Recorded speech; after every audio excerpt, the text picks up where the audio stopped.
Do you want to present like a McKinsey consultant? Consultants at this prestigious firm speak with confidence, deliver a memorable story, and leave clients with a clear action plan. Being able to present effectively can be the difference between the same old job and a promotion, and ensures that the months of work you put into creating your recommendation is well worth it. Being able to present like a McKinsey consultant is presenting like your job depends on it. There is a big difference between a consulting presentation where one talks with the audience and a presentation speech where one talks to the audience. A consulting presentation is a conversation with your client, and here are steps to make sure your client is listening. The single most important goal of your presentation is to make sure the client understands your objective. You must be able to summarize your objective in one sentence. Make the purpose of your presentation clear and define what you expect your audience to do. For example, this video's objective is to teach you how to present like a McKinsey consultant, and we expect you to follow the steps outlined in this video. Second, capture your audience in the introduction. What would excite your client? Can your recommendation cut spending, or can your recommendation expand the business? For example, this video can help you present like your job depends on it. Third, you must structure a story with a clear beginning, middle, and end. Always start with your final recommendation. Don't surprise your client by mentioning your conclusion at the end. The middle is dedicated to explaining the steps you took to get to your final conclusion. And end with an outline of the main takeaways and a strategic plan for the future that the client can execute. What are the next steps the client can take to implement your recommendation? Fourth, to make your story compelling and more tailored to your audience, you must analyze your audience. How well does your audience know the presentation topic? What styles, themes, and examples would capture the attention of your audience? What are the objectives of the decision makers in the room?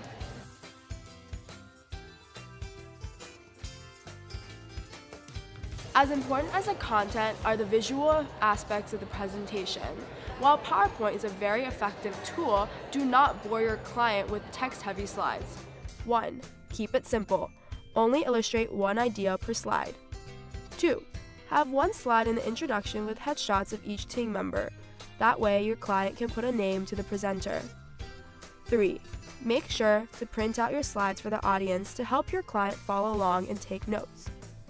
To compile and simplify data, use graphs and charts.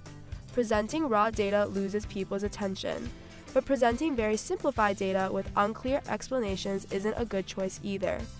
Transfer the raw data into a graph and highlight the most important takeaways with a clear title. For example, here the title makes the purpose of this chart clear, and the highlight shows what parts of this graph the audience should focus on. Keep the visual design clean and simple, and avoid useless ornamentation such as animations, irrelevant icons and symbols, and special effects. To help important parts of your text stand out, use a larger type size, various styles such as italic or bold, or employ color in your type.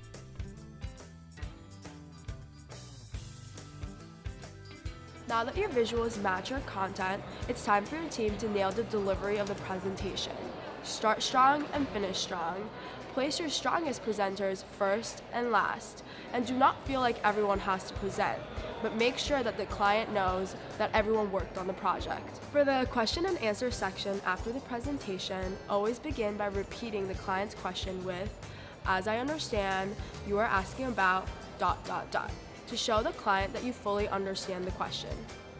Answer the question thoroughly, and ask the questioner if your answer satisfies the question. And it is okay if you don't know the answer.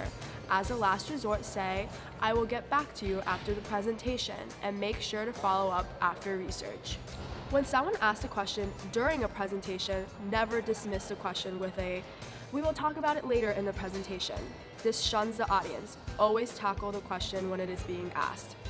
Finally, rehearse until you are comfortable with the material, but beware of over-rehearsal. You don't want the presentation to feel memorized or forced. Speak at a moderate conversational speed. Make eye contact often with various members of your audience.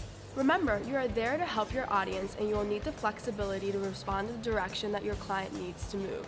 You might have to go in a different direction from your agenda, and that is okay. For the conclusion, always outline the main takeaways of your presentation. Specify the number of takeaways that you are presenting. Doing so helps in memory retention for your audience. For example, the 3 main takeaways of this video are that all presenters should 1. Content. Know your objective and create a memorable story with a beginning, middle, and end. 2. Visual aids. Use simple and clear visuals to support your objective. 3. Delivery. Answer every question when it is asked and follow the directions your client wants to move in. After repeating the main objective and goals of your presentation, leave your audience with a plan that they are able to follow. We hope this video has been helpful, and we hope you use these tools to present like a McKinsey consultant. Good luck!